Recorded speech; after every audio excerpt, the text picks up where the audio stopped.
Alright, so earlier today I got to go out to the theater and see the new movie, The Home. This one stars Pete Davidson. Yeah, that guy who's fucking every girl right now, including your mom. Yeah, he stars in this. He's a comedian, but this is a very serious role for him.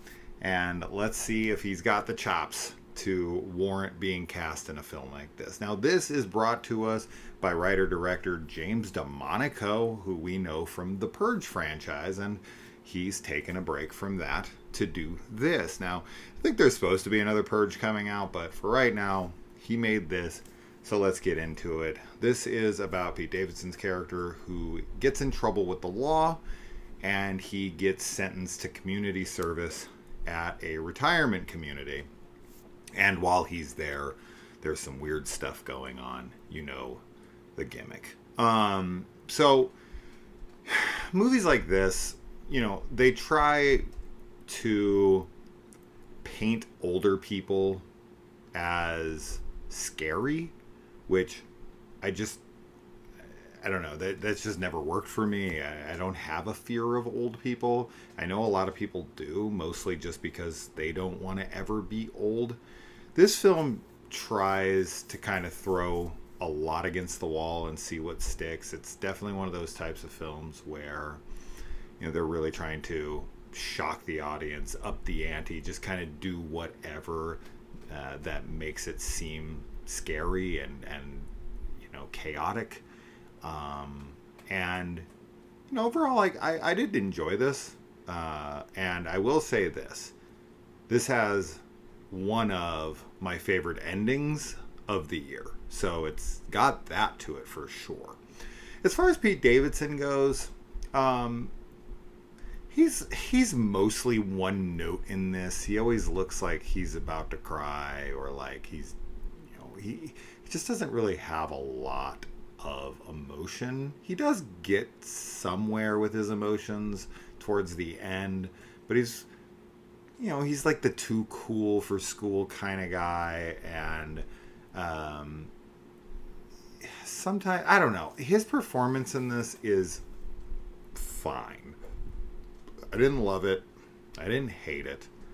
I think this movie would probably be more well regarded if it wasn't Pete Davidson, but then again, I don't feel like as many people would have went and saw it because he is a name, and that was a draw. So I don't know. It's kind of a double-edged sword there. I don't mind him in the role. I think it's fine. But yeah, I dug the movie. As I said, it's a tad try hard at times. The story feels a little all over the place here and there, but it all comes together in the end, and I think the end saves the movie for sure. I didn't dislike the rest, and there's a really gnarly kill in this with some really graphic gore that I really, really enjoyed and was pretty happy with. Happens maybe about a little over halfway into the film, and I loved that, and I was like, oh wow, that looked fucking nuts. That looked great. But yeah, I don't know. The mystery is the whole film for the most part, and things just kind of keep happening where it's just like, let's just keep throwing things at the screen. And I was definitely thinking like, okay, how is this all going to come together? And as far as like the reveal goes, it's the absolute first thing that you're probably going to think it is. It is a very predictable film in that way. And these kind of like old folk home horror movies that they make, I feel like this is the reveal in most of them, which just feels like, how can we still be making the same reveal in every one of these films? Like, that just feels so lazy to me. But once again, that being said, this ending rules. This ending fucking rules. So, you know, the ending makes the film feel very warranted in this subgenre, if you will.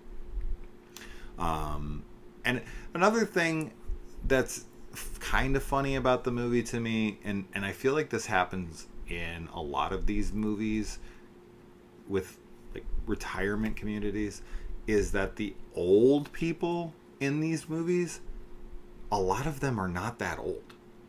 Like there was quite a few people in this, and I'm like, that person's probably in their 60s. You don't go to a retirement community when you're in your 60s. I mean, shit, one of them looked like they were in their 50s. I was like, they're nowhere near retirement home age. Like, typically, you're not going to a retirement home until you're in at least your like late 70s or 80s. So for me, I always laugh at who gets cast in these. Now, granted, I'm sure actors who are getting that up there in age who would actually look the part, maybe their facilities aren't really working all that well anymore, or a lot of them end up dying, and a lot of actors aren't that old anymore. So it's probably hard to find people that actually look like they're in a legit retirement community age range. But yeah, there was just a few people in here that I was laughing at. Like, that's supposed to be an elderly person? Come on. So yeah, I mean, I had a good time. I think this is a movie that probably won't land for a lot of people. They'll find it to be kind of silly and unfocused. And I think Pete Davidson's performance is kind of like, I don't know. I want to say, I keep wanting to say he's like apathetic, because he's like Mr. Too Cool, because he has a backstory, which, the movie starts out with this backstory of what happened to him in his childhood, and I actually quite liked that. I thought that gave a lot of depth to what was going on, and ultimately it did absolutely pay off. But his performance, there's just definitely something left to be desired with it. But then again, I didn't hate it. So it's adequate. But yeah, it's not getting a lot of great reviews from what I can tell. I don't really care or look much, but I usually just glance just to kind of get an idea of what people are thinking about it. But ultimately, I don't really give a shit, because my opinion is all that matters to me when it comes to my film. But regardless, is this worth going out to the theater for? For me, yes. I liked going out to the theater to see this. I like supporting movies like this. I thought that there was some fun scenes. I thought that there was some spooky things. I thought that there was some good kills. While the ending is rad, and I really love where it goes and what it does in the end, I would have, of course, as always, liked it to be more vicious and graphic. That's more to the point, like more gore and more on-screen carnage. But I can't take anything away from the resolution and the catharsis that I felt. I was like clapping, literally, like in my theaters. I was like, yes, the kind of endings that you really want in these types of movies. So fuck yeah. The ending alone made it for me. So awesome final 10 minutes. And the rest of it was good. I liked it. I was entertained and engaged, right? It's a mystery film. So I was engaged throughout. So Pete Davidson's a make it or break it kind of thing, and he kind of fell somewhere in the middle for me. But in the end, because the ending rules and he's part of that, he's the big part of it, I was like, okay, here we go. I need more of this from you throughout. But yeah, I mean, I guess I obviously, as you can tell, I'm just kind of going back and forth. I give it a 3.5 on Letterboxd. I think that's fair. I would watch it again, though. Typically 3.5s are something that I'm not apt to watch again. I usually go 4 and above, or like rewatch movies for me. So I'm not, but yeah, I'm not 100%. But I feel pretty certain that 3.5 feels fair. And the big reason why I would want to watch this again is because I like knowing now what ends up being the reveal, which is not all that surprising, but it actually explains everything. and I think it's kind of fucked up what the reveal, like another piece of the reveal ends up being, where you're like, oh, that's that's just fucked up. Okay, wow. Yeah, it's all really really messed up stuff. So yeah. Yeah, that's it. I was going to compare it to a couple things, but I'll just leave it at that. And if you're interested in it, I think you should go see it.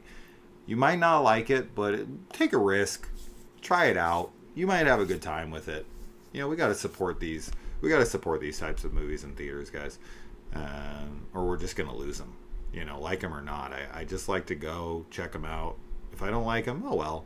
You know, it's an hour and 37 minutes. It's not a huge time commitment. I mean, fuck, I watched Bambi the Reckoning last night. This was much better than that. So I would have much rather seen this than Bambi. But I am pretty happy I saw Bambi the Reckoning in theaters, because that's a weird flex that no one will give a shit about, but I will constantly bring up here and there. I'll be like, yeah, I saw Bambi the Reckoning in theaters. What have you seen? So, all right, The Home, Pete Davidson, James DeMonaco, John Glover, who is in here. He was cool to see. I met him at Mad Monster Party last year, and it was cool because I'm a big fan of In the Mouth of Madness. I watched a lot of Smallville, but he's always cool to see. So, anyway, all right, guys, that's my thoughts. As you can tell, as always, it's just stream of consciousness. Never prep for these things. For better or worse, that's the channel. Cheers. Adios.